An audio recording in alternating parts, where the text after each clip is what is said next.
collective work and responsibility, and this is the furthest green candle.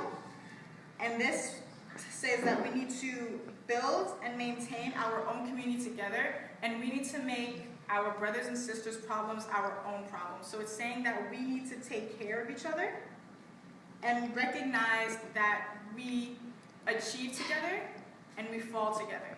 So we can't be in our own individual lives if one person fails and we as a community fail. If one person succeeds and we as a community succeed.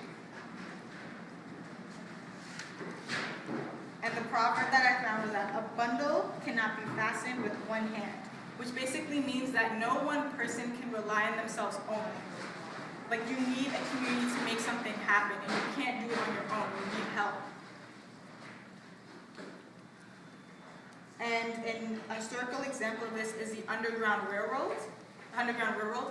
How it was a connection of different houses that served as strategic points for escape for slaves so they could get to freedom, which has to do with multiple people coming together to create a sort of connection so that blacks could get to freedom. Now, if one person just was doing this on his own, it wouldn't work. They needed to have a network of safe houses so that as blacks were moving up to the north, they were able to stay in different points. So it's kind of needing one another.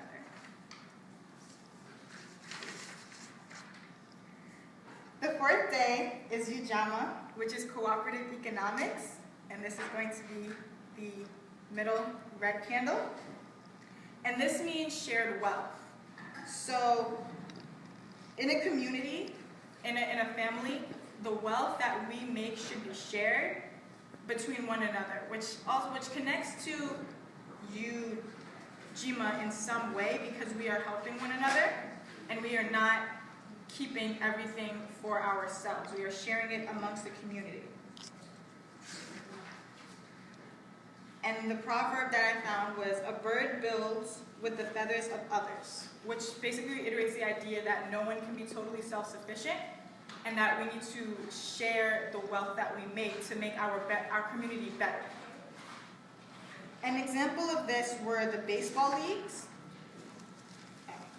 how they were the largest black businesses in the United States, and that many businesses and cafes and certain factories were being supported by the league. So this shows how the money that they were making were going towards other African American businesses, which shows sharing the wealth amongst their community. So the fifth day of Kwanzaa is Nia, which means purpose, and this is the middle green candle that will be lit. And this basically means service and mission driven. And this one's hard for me. And it's basically self-explanatory how it kind of connects to Kujichagulia, how our self-determination gives us a purpose in life, and as a community we need to know our purpose. And we need to know what we want to do with our lives. So reiterating the idea of Nelson Mandela, he knew that what he wanted was equality in South Africa. He wanted equality for blacks. And that sort of idea is what gave him the purpose and what gave him that drive to become the first president. So the proverb was, the ruin of a nation begins in the homes of the people. And so if we don't have a purpose, then this whole idea of community and unity starts to break down. And it starts in the homes of us as individuals. If we don't have a purpose and if we can't contribute our purpose and our service to the community, then we can't get anywhere. And the whole idea of our goals just starts to fall apart and we become divided.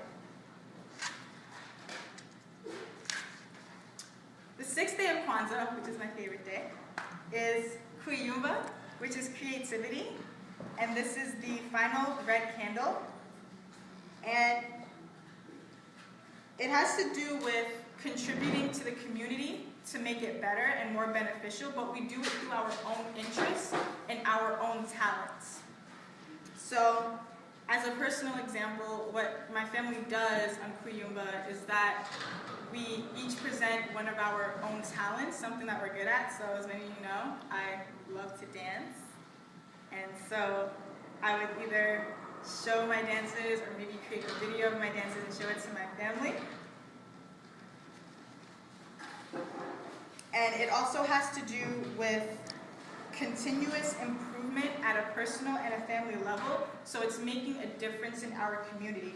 And it comes from, and it has to do with this idea of not being satisfied with just getting by, and you want to be above the average. And a quote by George Washington Carver said, it says that no one has a right to come into this world without leaving behind a distinct and legitimate reason for having passed through it. So that's basically saying that creativity is saying that we use our talents to make a difference in the community and the nation. An example of this is the contributions that Black scientists have made. Robert, can't say his last name, Niabilu was a chemical engineer. Granville T. Woods invented the trolley car system. So,